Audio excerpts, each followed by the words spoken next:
When I was younger, my father worked at St. Joseph's Hospital.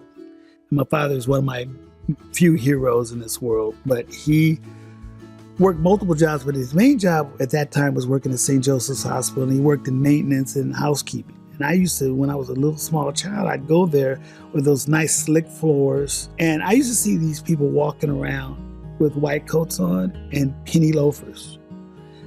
And I remember at 7 saying to him, "Daddy, what do they do?" And my father called all physicians interns. He said, "They're interns, they take care of people, they're doctors." I said, "Is that what they do?" I said, "Whatever it is they do, that's what I'm gonna do, because they dress nice." I was 7 and I wanted to be whatever it was they did because they dressed nice. That was my whole life from that point on. A lot of my friends, if they had any ambitions, I'm gonna be a professional football player, I'm gonna be a professional basketball player. Because I grew up in the inner city of Matthew Henson, housing projects, right at 7th and Buckeye. By the time I became a little older, we moved to Maryville. But there was nobody that really looked like me that was a doctor that I knew of at that point in time. And as I researched back and I got a little older, I realized there was only like 4 African-American physicians in Maricopa County.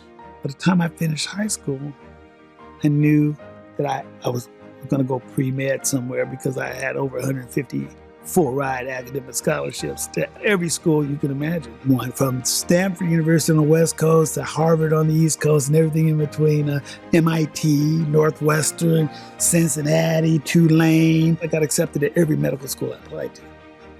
And I got accepted to some biggies.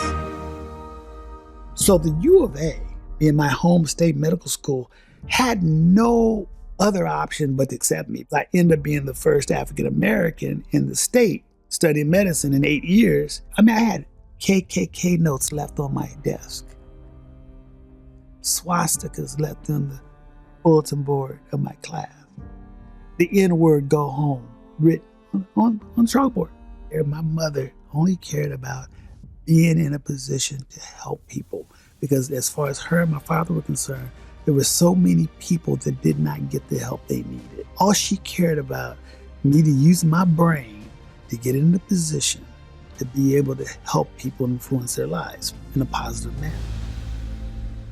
That's why I was crushed when I lost my mother this past year, because she was my fuel. I've been between McDowell and Buckeye for my whole career. And the reason I put my office there is because I wanted to be in the area where I initially grew up.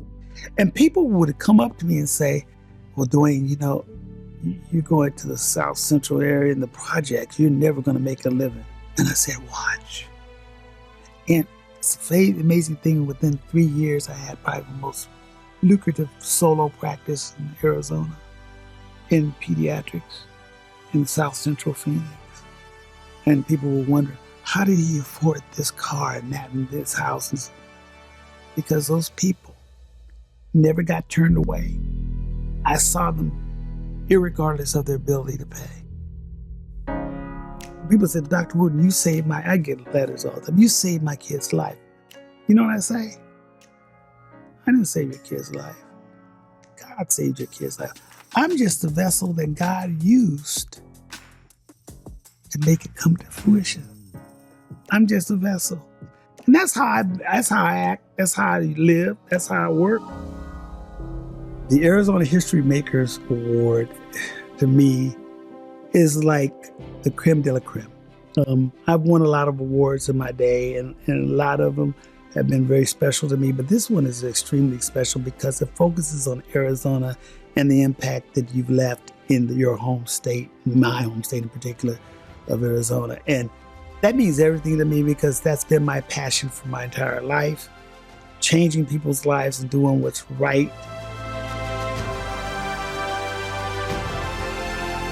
I love my state. I want it to be better. We're working on it to be better.